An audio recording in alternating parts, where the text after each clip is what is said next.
Continuando nossos estudos aí de isomeria, agora a gente vai falar da isomeria óptica.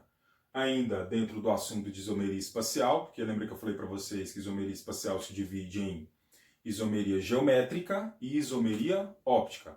Isomeria plana tem aqueles 5 casos que eu mostrei para vocês, plano constitucional. E aqui isomeria espacial divide em geométrica, que eu mostrei na aula passada, e óptica. Na isomeria óptica, a gente vai identificar o seguinte: para ser isômero óptico, eu preciso ter assimetria molecular. Professor, o que é isso? Olha, primeiro, você já pode anotar isso daí. Tem que ter assimetria molecular. Ou seja, as moléculas envolvidas, molecular. As moléculas envolvidas terão que ser assimétricas. O que é ser uma molécula assimétrica? Bom, se eu pegar esse canetão aqui, vamos dizer que esse canetão, eu corto esse canetão e ele vai ser igual nas duas partes. Então, se ele for igual nas duas partes, eu tenho aqui uma simetria nesse canetão, certo? Agora, se você pegar, por exemplo, a palma da sua mão e tentar cortar ao meio, né? Só identificar, só mentalmente, tá? Você vai observar as duas partes que são desiguais. Ou seja, eu tenho uma assimetria nessa palma da minha mão. Aqui na isomeria óptica, você vai identificar isso nas moléculas. Se você vê uma molécula, ela vai ter que ter uma assimetria, ou seja, as duas partes ali, elas terão que ser diferentes. Para que isso ocorra, eu preciso entender o que é um carbono assimétrico, ou também chamado de carbono quiral. Então, nessa molécula que é assimétrica, eu preciso ter pelo menos um carboninho que é assimétrico, que é chamado de carbono quiral. O que é esse carbono assimétrico? Olha, ele é representado assim, às vezes, aparece com um asterisco. Esse carbono ele é chamado de carbono assimétrico, ou ainda aparece nos exercícios aí como carbono quiral. Então, dessas duas formas, você tem que entender que esse carbono, ele é um carbono que está fazendo ligações saturadas, ou seja, eu tenho todas as ligações simples entre os demais ligantes. Esses ligantes, então, são todos ligantes diferentes. Então, A, B, C e D. Então, A é diferente de B, que é diferente de C, que é diferente de D. Todos eles são diferentes. Esse cara aqui, ele é chamado de carbono assimétrico. Então, se eu tiver uma molécula que tem todos os ligantes diferentes no carbono, cuidado, todas as ligações têm que ser simples, tá, pessoal? Eu não posso ter uma dupla aqui, professor, aqui é diferente daqui e daqui, mas eu não tenho as 4. Eu tenho que ter os 4 ligantes diferentes. Se, nesse caso, houver os 4 ligantes diferentes, eu tenho aí o meu carbono, que é chamado carbono quiral. Então, para ter isomeria óptica, eu preciso ter a simetria molecular. Eu tenho que ter na molécula o nosso carbono quiral. Tranquilo? Bom, o que mais que eu preciso entender aqui? Para ser para ser óptico, eu preciso lembrar também que dessa assimetria eu tenho moléculas que são especulares umas das outras, porém elas não se sobrepõem. Quando eu tenho esse tipo de molécula, eu chamo isso de estereoisômeros. São moléculas que são especulares umas das outras, porém não vai se sobrepor. O que quer dizer isso, professor? Se você colocar a mão, de novo a mão, se você colocar a mão no espelho, você vai observar que ali você tem a mão do mesmo jeito naquele espelho, certo? Se você colocar aqui, vai dar certinho lá a mão no espelho. Só que se você tentar tirar aquela mão que está lá no espelho, tá? Vai ser desse jeito aqui. Se você tentar tirar a mão que está lá no espelho, né? E sobrepor aquilo ali, não vai dar certo, não vai encaixar. Então a mesma coisa aqui a gente tem que observar nas moléculas. Eu tenho isômeros diferentes, é isso que eu quero que você entenda. Aqui eu tenho um isômero de um tipo e aqui eu tenho um isômero de outro jeito, tá? De outro tipo. Isso são estereoisômeros. Olha só, eu vou pegar aqui o carbono e vou colocar aqui, ó, A, B, C e D. Vamos lá. Seguiu a primeira regrinha? Seguiu. Esse carbono, ele é um carbono assimétrico. A, B, C e D. Todo mundo aqui é diferente. Olha só. Vou colocar isso em frente a um espelho. E vou observar o seguinte. Que essa molécula é especular dessa molécula aqui, ó. As duas são especulares. Então aqui eu tenho C, aqui eu tenho D e aqui eu tenho B. Ou seja, se eu virar essa molécula para cá, elas são especulares. Mas se eu tirar essa molécula aqui do plano e tentar encaixar essa molécula aqui, não vai dar certo. O que vai acontecer? O D vai ficar em cima do B e o B vai ficar em cima do D. Então, não vai coincidir. A gente chama isso de... essas moléculas não são sobreponíveis. Eu não consigo, né, sobrepor essa molécula a essa. Tranquilo? Então, isso é ser estereoisômeros. São moléculas especulares. Eu tenho a mesma quantidade ali, a mesma forma molecular daqui, é aqui, mesma coisa. Vou fazer um exemplo só para você entender melhor. Um exemplo clássico aí que aparece, ó. OH, C dupla O, OH, CH3 e aqui H. Vamos lá. Esse carboninho aqui, ele é um carbono quiral? Não, né, pessoal? Olha só, tem uma dupla ligação aqui, então eu já não tenho uma saturação. Esse cara aqui é um carbono quiral? Isso aqui é diferente disso, que é diferente disso, que é diferente disso. Sim, isso aqui é o meu carbono quiral. Esse cara aqui é chamado de ácido lático. Ácido lático. Bom, se eu pegar esse ácido lático e colocar essa molequinha aqui em frente a um espelho, o que eu vou observar do outro lado? Olha só, eu vou observar a hidroxila, vai continuar aqui, o hidrogênio aqui, só que desse lado eu vou ter o CH3. Desse lado eu vou ter o CH3 e do outro lado eu vou ter C dupla O, OH. Coloquei essa molécula no espelho, são especulares umas das outras, aqui eu tenho o mesmo carbono quiral. Porém, se eu pegar essa molécula e tentar sobrepor a ela aqui, eu não consigo fazer isso. Esse também é o ácido lático. Também é ácido lático. Aí você me pergunta, professor, tem dois ácidos láticos? Sim, são isômeros. Eu posso ter dois tipos de ácido lático. Na verdade, eu posso ter três, que é a mistura racêmica que a gente fala. Tá? E eu já vou demonstrar isso para você agora. Então, olha só. O que eu quero que vocês entendam aqui, que eles são estereoisômeros, são especulares. Eu tenho um ácido lático e tenho outro ácido lático. São duas moléculas que são de mesma forma molecular, só que vai mudar a estrutura. Se eu tentar sobrepor isso, não consigo. Então eu tenho duas moléculas diferentes. Tranquilo? Se eu tivesse uma molécula aqui que sobrepunha essa molécula aqui, igualzinho, aí eu teria os chamados diastereoisômeros.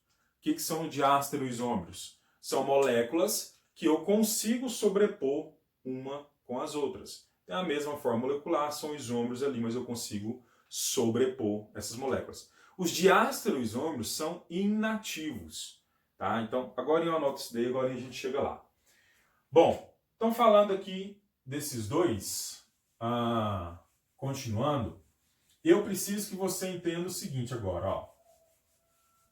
Na isomeria óptica, como que eu consigo determinar qual molécula aqui é diferente? Se esse é ácido lático e esse também é ácido lático, como que eu consigo entender aqui a diferença entre as moléculas? Eu consigo entender essas diferenças passando uma luz polarizada na solução que contém essa substância. Então eu passo uma luz polarizada e essa luz, se ela desviar para a direita, eu tenho o ácido lático destrógeno. Se ela desviar para a esquerda, eu tenho o ácido lático levógeno. Se não desviar nem para a esquerda nem para a direita, ou seja, eu tenho uma mistura entre essas duas substâncias equivalentes, né, a mesma quantidade dessas substâncias juntas ali, eu chamo isso de mistura racêmica. Então, como eu sei que você ainda não notou isso, olha só. Vamos lá. O que é a luz polarizada? Só para você entender aqui a relação de luz polarizada, né? Então, eu tenho aqui a luz que se propaga em várias direções, certo? Então, a luz aqui vai se propagar em várias direções. O que vai ocorrer? Eu vou passar essa luz por um chamado um polarizador, né? Como se fosse um polarizador. O que esse polarizador vai fazer? A luz vai incidir aqui e eu vou observar somente um feixe de luz chegando do outro lado. O que é isso? Essa luz que estava aqui se propagando em todas as direções, ela foi como se fosse filtrada, ela foi polarizada. Então aqui no final eu vou ter uma luz polarizada. Professor, é aquela, quando a gente fala de óculos polarizado, né, aqueles óculos, é aquilo mesmo. Você diminui aquela concentração de luz que chega aos seus olhos, não é isso? Então, eu tenho uma luz que aqui eu vou observar só um feixe de luz que eu chamo de luz polarizada. O que vai ocorrer agora? Como que eu vou identificar uma molécula diferente da outra? Eu vou pegar esse feixe de luz que é polarizado, tá aqui o feixe de luz que é polarizado. Eu vou passar esse feixe de luz em substâncias que estão aqui na solução. Então, olha só. Se eu passo esse feixe de luz nessa substância, vou colocar aqui embaixo para ficar melhor. Se eu passo esse feixe de luz aqui nessa substância, aqui é uma luz polarizada. Uma luz polarizada. Passei essa luz polarizada. Se essa luz chegar do outro lado, isso é a experiência para identificar essa substância. Se essa luz chegar do outro lado dessa forma aqui, ó, para direita, ela está viradinho para a direita aqui, então se ela chegar dessa forma, virada para a direita, eu vou ter uma luz que chegou para o lado direito e eu vou chamar isso daqui de substâncias que são destrógena. Tá? Por quê? Porque desviou a luz polarizada para o lado direito. Aqui tem um ângulo em que essa luz foi desviada. Aqui aparece várias formações de ângulos diferentes, que aqui para nós no ensino médio não cabe vocês aprender a calcular, saber as concentrações aqui, calcular esse ângulo direitinho. Mas vocês têm que saber o seguinte, formou um ângulo, esse ângulo formado, a luz foi desviada para a direita. Se essa luz foi desviada para a direita, eu chamo essa substância que está aqui dentro de destrógena. E eu vou representar isso como sendo um D, tá? Um D normal, destrógeno.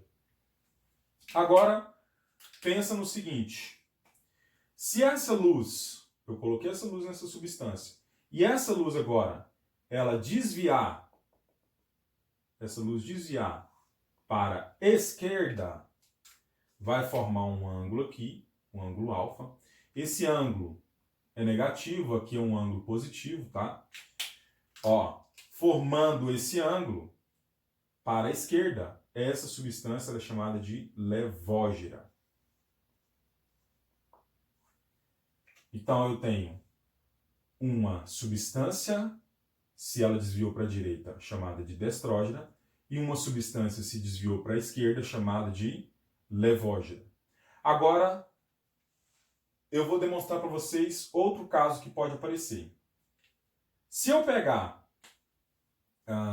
então aqui eu tenho as duas soluções. Uma destrógena e outra solução levógena. Substância destrógena, substância levógena. Se eu pegar essas duas substâncias e misturar as duas substâncias igualmente, tá? Com a mesma quantidade aqui que eu tiver de destrógeno, eu colocar na mesma quantidade de levógena, e passar a luz polarizada, o que eu vou observar? Essa luz ela não vai desviar nem para a direita e nem para a esquerda. Se isso ocorrer, eu tenho a chamada mistura racêmica.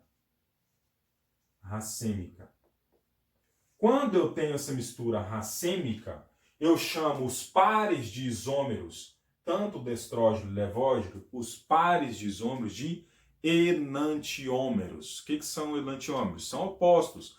São substâncias que são isômeras, são especulares umas das outras, não se sobrepõem e formam misturas racêmicas.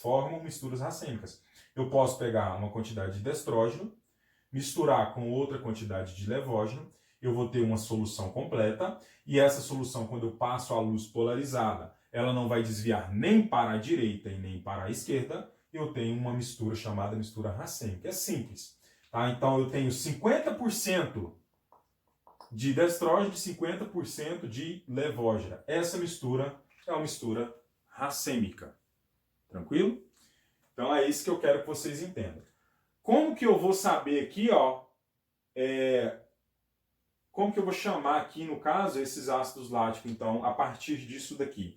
Então, se eu peguei um ácido lático, tá aqui o ácido lático, ó, coloquei ele ali, coloquei o ácido lático ali, passei a luz polarizada e observei que esse ácido lático que eu coloquei aqui, a luz polarizada desviou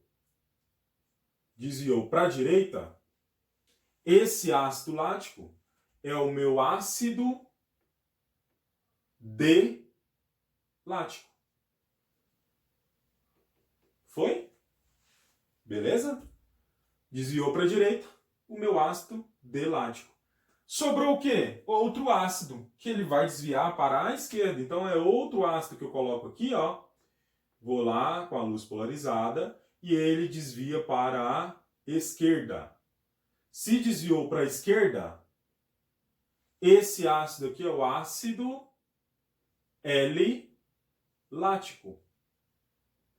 Então eu tenho o ácido D-lático e eu tenho o ácido L-lático. O ácido D desvia para a direita, o L desvia para a esquerda. Agora, se eu tiver, como eu falei para vocês, eu pego esse ácido D-lático e pego esse ácido L-lático, misturo os dois ácidos. Eu ainda vou ter uma substância ali, que ela vai ser uma substância chamada racêmica. Então eu tenho outra molécula, que é uma molécula da mistura entre os dois, que eu chamo de mistura racêmica. Então eu vou ter o ácido, aqui no é D e aqui no é L, então o ácido DL-lático. Então eu tenho aqui 3 possibilidades de isômeros diferentes. Quando eu tenho só o ácido D-lático ou o ácido L-lático. Professor, como que eu sei se esse aqui é D ou esse aqui poderia ser o D? Se eu chamar esse de D, esse aqui é o L. Como que eu vou observar se esse é o D ou esse é o L? Eu tenho que passar o polarizador, a luz polarizada. Passei a luz polarizada pela substância e aí eu consigo identificar. Então os exercícios, eles vão pedir para você entender o seguinte. Vai lá e observa na molécula. Tem carbono quiral? Tem carbono quiral. Se tiver carbono quiral, já pode ter isomeria óptica. Né? Então tem assimetria na molécula, eu posso ter isomeria óptica. Agora, que tipo? Bom, se um exercício falar lá para você que esse cara, essa molécula lá desviou para a direita, bom, o tipo eu tenho um isômero que é destrógeno. Se eu tenho uma molécula que desviou para a esquerda, levógeno. Aí se o exercício falar, eu misturei de equivalentes quantidades as substâncias ali, nem falar para você que é destrógeno ou levógeno, misturei as substâncias e coloquei uma luz polarizada, o que eu posso observar? Que eu tenho uma mistura que é racêmica, beleza? Então, nesse caso aqui, eu estou mostrando para vocês quando tem um carboninho quiral, só um. Eu tenho uma molécula com carbono quiral. Nesse caso aqui, eu posso ter o ácido D-lático e o ácido L-lático, ou a mistura racêmica entre os dois, que é o ácido DL-lático. Tranquilo? Bom, agora eu vou demonstrar para vocês uma formulazinha, na verdade duas, né? Duas formulazinhas para você identificar, é bem facinho, tá? A fórmula é bem tranquilinha. Para você identificar a quantidade de enantiômeros, tá? Quantidade de enantiômeros que eu posso ter, quantidade de isômeros ópticos que eu posso ter ali, a partir de um aumento nesse carbono quiral. Então, se eu tiver 2 ou mais carbono quirais, eu consigo identificar ali vários outros isômeros que podem aparecer. Eu vou ter isômero L, e vou ter isômero D, e vou ter isômero racêmico, né? Misturas racêmicas ali no caso, né? Então, olha só, a formulazinha formulada aí por Van 't Hoff, né? É essa daqui, ó. Se eu tiver mais carbonos quirais. Se eu tiver mais carbonos quirais. Olha só. Por exemplo, eu tenho essa molequinha aqui, ó. 3, 4, 5. C dupla O, OH. Aqui eu vou colocar um hidrogênio, aqui também. Aqui eu coloco o OH. Aqui eu vou colocar um hidrogênio, aqui o CH3. Aqui eu coloco um cloro. Então, 1, 2, 3, 4. 1, 2, 3, 4. Aqui eu vou colocar o OH também, tá? Porque é diferente CH3 com o ácido ali, beleza. Então, eu tenho essa molequinha aí. O que eu vou observar agora? Onde que está o meu carbono quiral? Bom, esse cara aqui não pode ser quiral, mas esse pode. Pode. Por quê? Eu tenho isso, isso, isso e todo o restante que é diferente. Então eu tenho um carbono que está fazendo ligações simples, carbono saturado com 4 ligantes diferentes. Isso daqui eu conto como um cara que está ligando nele, que está diferente. Aqui também pode ser um carbono quiral? Pode. Eu tenho 1, 2, 3, que é isso tudo, e 4, que é o restante. Aqui também pode ser? Pode. 1, 2, 3 e 4, que é o restante. Bom, e aqui? Aqui eu não pode, porque eu tenho 3 hidrogênios do mesmo carbono, então são 3 hidrogênios iguais, está fora. Nesse caso aqui eu tenho 3 carbonos quirais. Bom, como saber agora quantos isômeros que eu vou ter com 3 carbonos quirais? E para isso você vai usar uma formulazinha. Então, como que eu vou saber quantos isômeros? Nesse caso aqui eu só tenho um carbono quiral, então eu posso ter só 2 isômeros, um D e outro L, só posso ter 2. Agora, se eu tenho mais carbonos quirais, eu vou usar essa formulazinha aqui, ó. Os isômeros ativos vai ser igual a 2 elevado a N, onde N, ó, N, esse N é o número de carbonos quirais. Então, a formulazinha tranquila. 2 elevado a N. Professor, o que é ativo? Calma que agora eu te explico. Ó. Isômeros inativos, eu vou usar a formulazinha seguinte. 2 elevado a N menos 1, onde N é o número de carbono quirais. Bom, o que quer dizer ser ativo ou inativo? Para ser ativo, você tem que lembrar aí. Isômeros opticamente ativos. Anota isso daí. Isômeros opticamente ativos, eles vão desviar o plano da luz polarizada. Pronto. Professor, o que eu vou anotar para eu não esquecer? Isômeros opticamente ativos irão desviar o plano de luz polarizado, tanto para a direita quanto para a esquerda. Eu tenho isômeros opticamente ativos. E a mistura racêmica? A mistura racêmica, ela desvia para a direita ou para a esquerda? Não desvia. Então, a mistura racêmica, vou anotar isso. a mistura racêmica é opticamente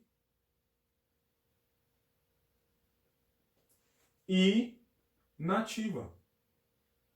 Por quê? Porque não desvia o plano de luz polarizado.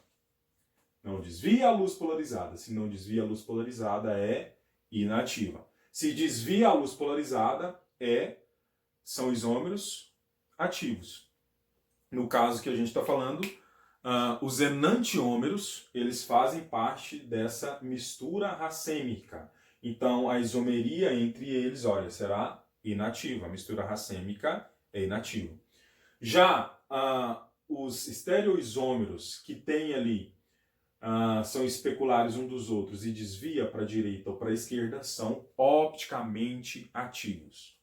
Bom, isso que eu escrevi aqui, ó. Isômeros ativos, 2N é o número de carbono quirais. Isômeros inativos, 2N-1. Então, por exemplo, se eu coloco essa molécula para você e eu quero saber quantos isômeros ali, né, eu posso ter com essa molécula. Então, basta você usar a formulazinha. Vou usar para essa daqui, só para você entender. Aqui eu não tenho só um carbono quiral. Usando a formulazinha, vai ficar que jeito, ó. Usando a formulazinha, vai ficar assim. 2 elevado a n. Se eu tenho um n valendo só 1, 2 elevado a 1. Então, 2 elevado a 1 é igual a 2. Eu tenho dois isômeros que vão aparecer, um sendo isômero D e outro sendo isômero L. Então, desses dois isômeros, um é D e o outro é L. Beleza? Entenderam isso daí? Um é D e o outro é L. Tranquilo?